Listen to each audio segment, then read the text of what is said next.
Olá, você, paz e bem. Sou o professor Carlos Alberto. Estamos, mais uma vez, em Aprendendo a Filosofar e hoje vamos caminhar um pouco mais pela história da filosofia contemporânea. Irei apresentar e compartilhar com vocês um material que diz respeito à fenomenologia, uma corrente filosófica fundada por Edmund Husserl e é uma corrente bastante relevante na filosofia do século XX e é ela que nós estudaremos aqui um pouco hoje em nosso canal. Evidentemente, antes de começarmos a nossa aula propriamente dita, peço que você deixe o seu like, é muito importante para o nosso canal, e que você, se ainda não for inscrito, se inscreva em Aprendendo a Filosofar. Também gostaria de agradecer porque esta semana chegamos a 3.000 inscritos. Pode não parecer tanta coisa, de fato, porém, para um canal que se pretende a discutir filosofia, é alguma coisa assim significativa. Aqui discutimos um pouco de filosofia, de história e também de teologia. Este ano, prometo a vocês, vou fazer algo um pouquinho diferente. Vou pegar todos os livros que eu li esse ano e vou aqui compartilhar com vocês. Bom, sem mais delongas, vamos compartilhar os nossos Canvas e vamos hoje caminhar pela fenomenologia do senhor Husserl e companhia. Esse é o nosso Canva inicial. Vamos trabalhar a fenomenologia.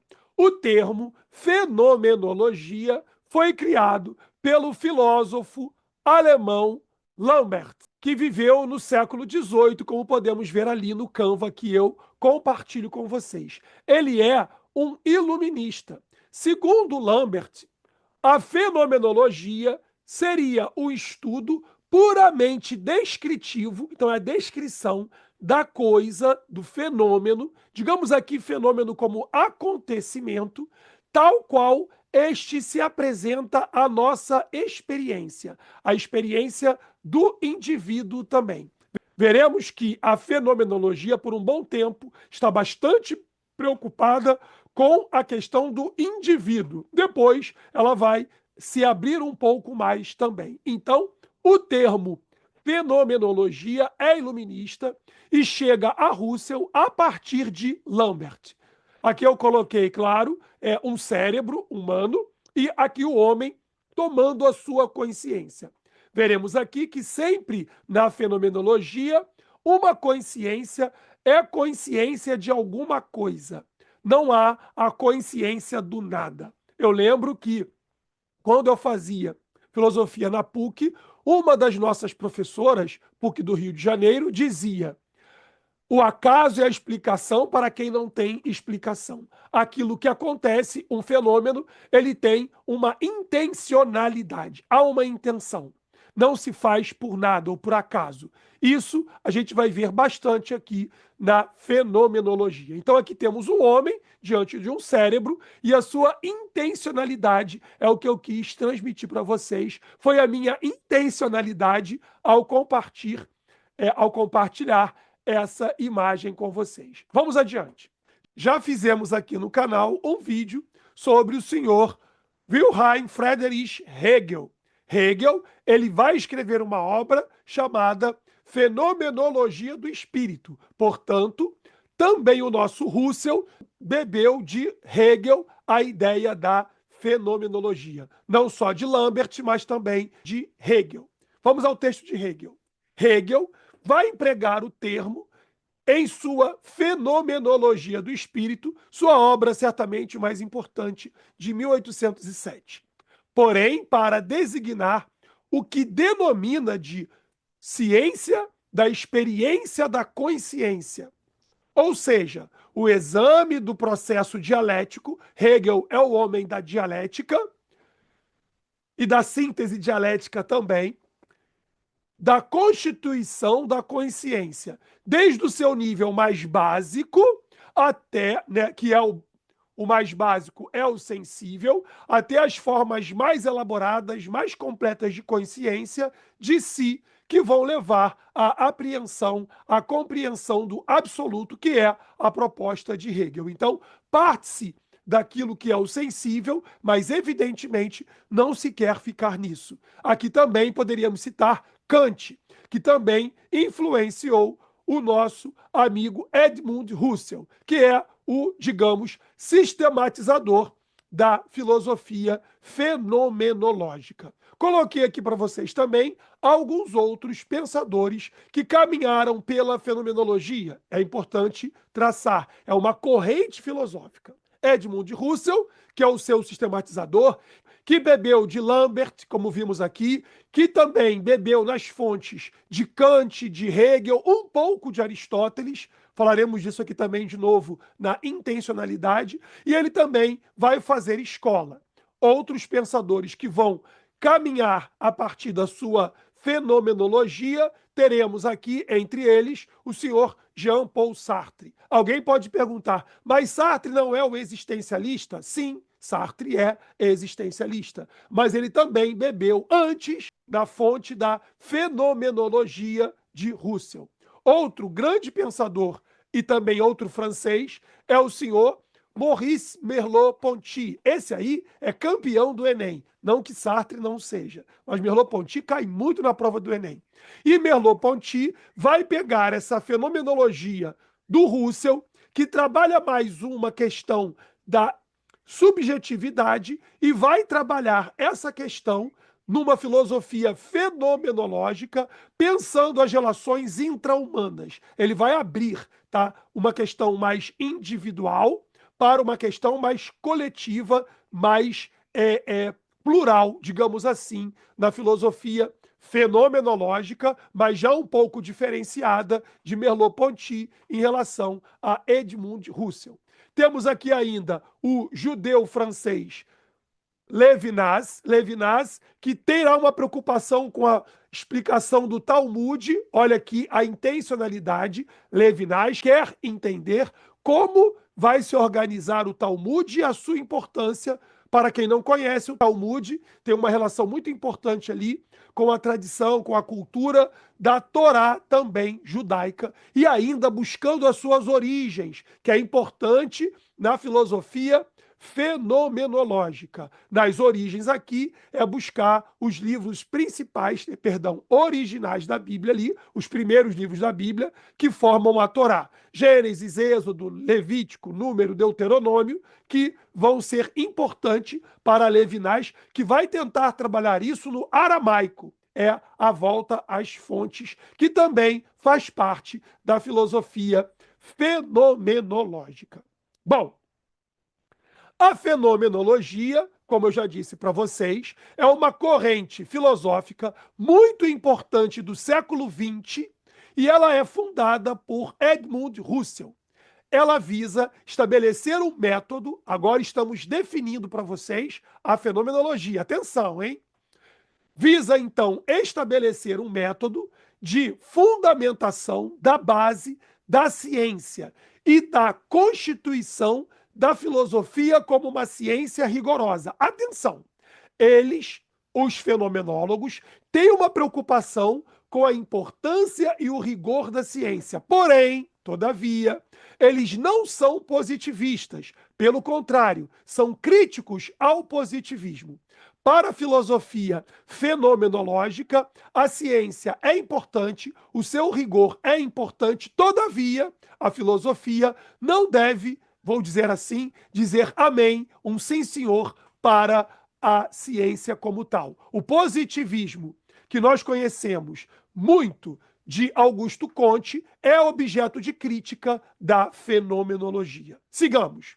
O projeto fenomenológico se define como uma volta às coisas mesmas. Aí você vai entender Levinas querer buscar e compreender, por exemplo, a Torá, as origens. Bom, Um dos livros que eu li esse ano é o livro do professor Israel Finkelstein, um arqueólogo judeu que trabalha com arqueologia bíblica. Vou apresentar essa obra das origens para vocês numa aula aqui ainda em dezembro em nosso canal. Vamos adiante.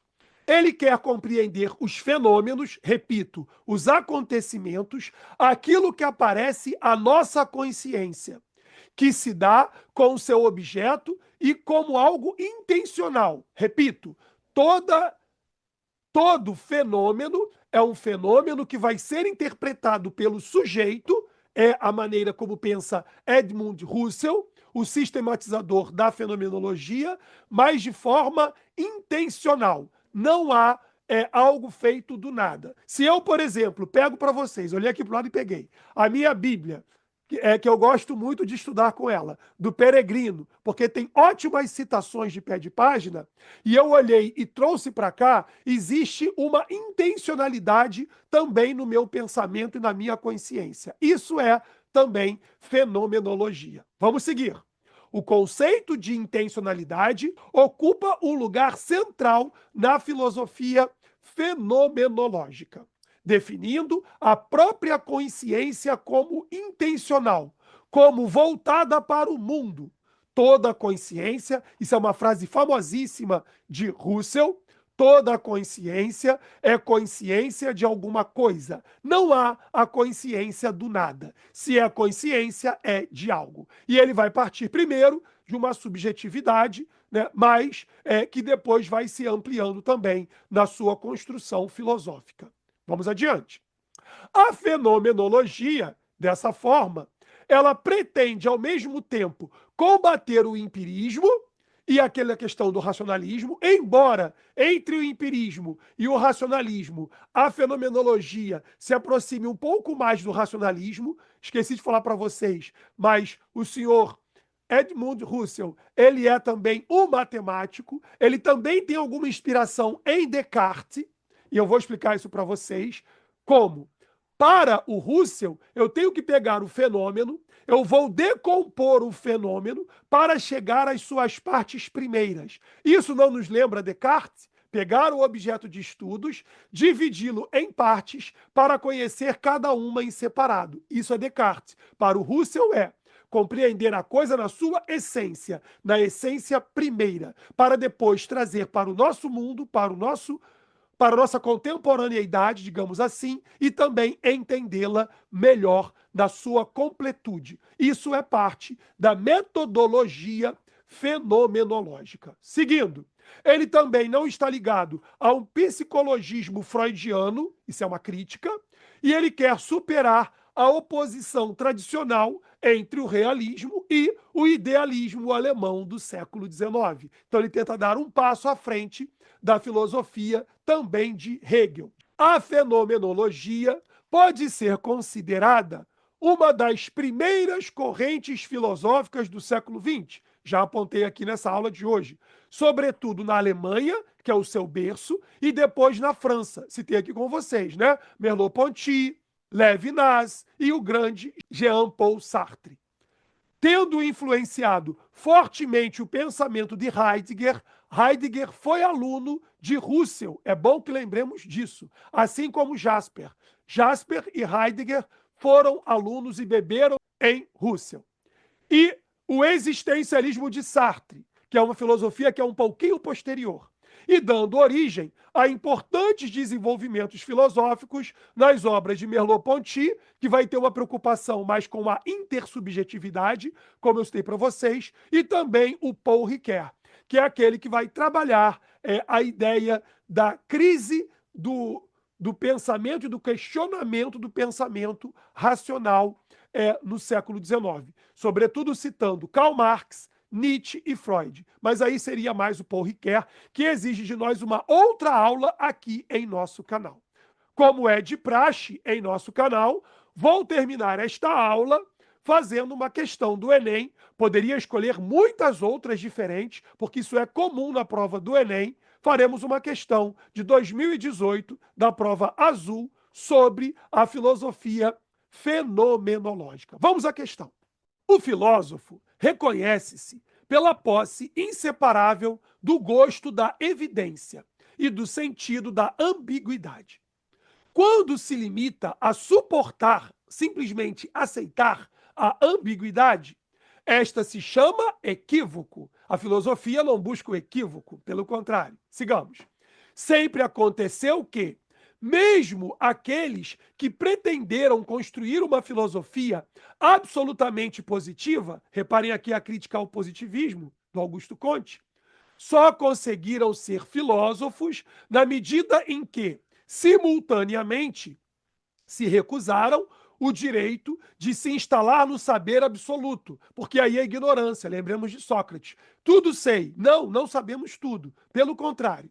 O que caracteriza o filósofo é o movimento que leva incessantemente do saber à ignorância, da ignorância ao saber, e um certo repouso neste movimento. Olha que bonito aqui, é uma influência também, digamos, de Hegel. É o movimento do saber e da ignorância. Estamos nessa construção dialética do conhecimento. O texto é do fenomenólogo Maurice Merleau-Ponty, Elogio da Filosofia. A filosofia é isso, essa busca do conhecimento e esse reconhecimento daquilo que não sabemos ainda. Vamos adiante, então.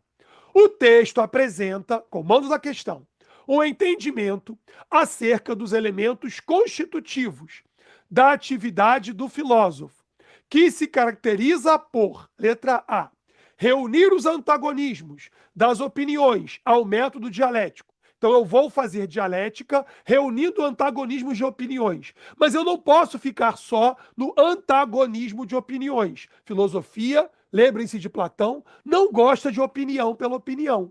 Opinião por opinião, qualquer um de nós pode ter. E pode não nos levar a lugar algum. Então, opinião em si não é a questão, ainda que se use para tanto o método dialético. Letra A, errada.